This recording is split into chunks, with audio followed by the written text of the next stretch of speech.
ഇടുക്കി ലൈവിലേക്ക് സ്വാഗതം. സ്ഥലം മാറിപ്പോകുന്ന കട്ടപ്പന ഡിവൈഎസ്പി VA നിഷാദ് മോന് വ്യാപാരി വ്യവസായി സമിതിയുടെ നേതൃത്വത്തിൽ യാത്രയയപ്പ് നൽകി.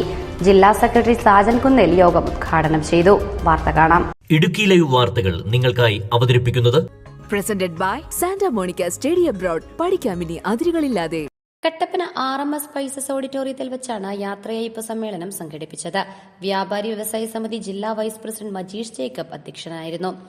തന്റെ അടുക്കൽ പരാതിയുമായി എത്തുന്നവരെ കേൾക്കാനും അതിന്റെ നിജസ്ഥിതി മനസ്സിലാക്കി ആവശ്യമായ നടപടി സ്വീകരിക്കുന്ന കാര്യത്തിലും ഏറെ ശ്രദ്ധിച്ചിരുന്ന ഒരു പോലീസ് ഓഫീസറായിരുന്നു ഡിവൈഎസ്പി VA നിഷാദ് മോനെന്ന് ജില്ലാ സെക്രട്ടറി സാജൻ കുന്നേൽ പറഞ്ഞു.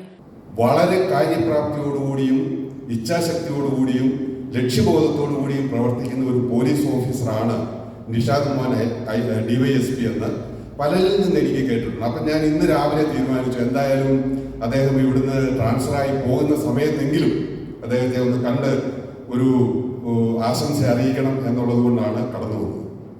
ഞാൻ നമ്മുടെ നോബൽ സമ്മാനം നേടിയ സത്യാർത്ഥി, പ്രൗഢഗംഭീരമായ സദസ്സ് അദ്ദേഹം നോബൽ സമ്മാനം ഏറ്റുവാങ്ങാൻ വന്നു. നമുക്കറിയാം, നോബൽ സമ്മാനം എന്ന് പറഞ്ഞാൽ അതിന് വിലമതിക്കാൻ കഴിയാത്തതിലപ്പുറമാണ്. അപ്പൊ ഈ നോബൽ സമ്മാനം ഏറ്റുവാങ്ങി അദ്ദേഹം ഈ സദസ്സിൽ വേദിയിൽ നിന്ന് താഴെ ഇറങ്ങിയപ്പോൾ എല്ലാ മാധ്യമ പ്രവർത്തകരും, ദൃശ്യ പത്ര മാധ്യമക്കാരെല്ലാം അദ്ദേഹത്തെ വട്ടം കൂടി. എന്നിട്ട് ചോദിച്ചു, അല്ലയോ സത്യാർത്ഥി, അങ്ങേക്ക് ഈ നോബൽ സമ്മാനം ലഭിക്കുവാൻ അങ്ങ് എന്താണ് ചെയ്തത്? അങ്ങ് എങ്ങനെയാണ് ഈ നോബൽ സമ്മാനത്തിന് അർഹനായത്? അപ്പോൾ അദ്ദേഹം ഒരു നിമിഷം മൗനമായി. അതിനുശേഷം അദ്ദേഹം പറഞ്ഞു, ഞാൻ പ്രത്യേകിച്ചൊന്നും ഈ നോബൽ സമ്മാനത്തിന് വേണ്ടി ചെയ്തില്ല. ഞാൻ ഒരിക്കലും ഈ നോബൽ സമ്മാനം എനിക്ക് ലഭിക്കും എന്ന് ഞാൻ വിചാരിച്ചതുമില്ല, ഞാൻ ആഗ്രഹിച്ചിട്ടുമില്ല. മൊമന്റോയും ഉപഹാരങ്ങളും നൽകിയാണ് പുത്തൻകുരിശിലേക്ക് സ്ഥലം മാറിപ്പോകുന്ന ഡിവൈഎസ്പിക്ക് യാത്രയയപ്പ് നൽകിയത്.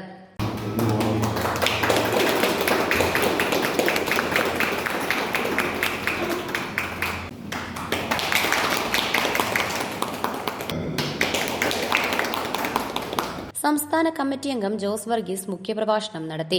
തുടർന്ന് ഡിവൈഎസ്പി VA നിഷാദ് മോൻ മറുപടി പ്രസംഗം നടത്തി.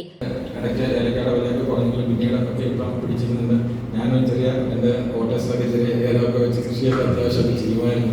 വളരെ സന്തോഷമായിരുന്നു ഇവിടുത്തെ എൻ്റെ ഔദ്യോഗിക ജീവിതം. തീർച്ചയായിട്ടും ഇവിടെ നിങ്ങൾ നൽകിയ ലിസ്റ്റുകൾ ഒരിക്കൽ കൂടി ഞാൻ നന്ദി പറയുന്നു. എന്താവശ്യത്തിനും പരീക്ഷ എൻ്റെ പേഴ്സണലായിട്ട് ഞാൻ കൊടുത്തേക്കാം. നിങ്ങൾ ഏതാവശ്യത്തിന് എറണാകുളത്ത് എവിടെ വേണമെങ്കിലും നിങ്ങൾ എന്താവശ്യത്തിനും തീർച്ചയായിട്ടും എന്നെ വിളിക്കുക. ഒരു സംശയം ഏത് സമയത്ത് വിളിച്ചാലും ഞാൻ അറ്റൻഡ് ചെയ്യും. ഇന്നലെ രാത്രി 11 മണിക്ക് എൻ്റെ കിടത്ത് ഉറങ്ങിയിട്ടുള്ള പ്രതീക്ഷയില്ല.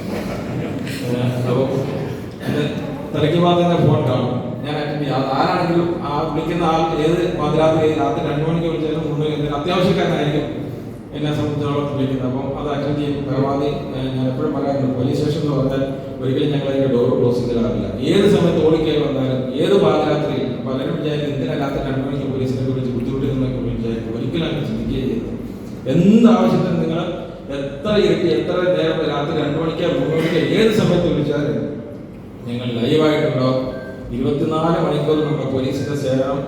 ഒരു വണ്ടി എപ്പോഴും എല്ലാ നമ്മുടെ ടൗണുകളിൽ ഒരു പോലീസ് വാഹനം ഉണ്ടാകും. നിങ്ങൾക്ക് യാത്ര പോകുമ്പോഴോ.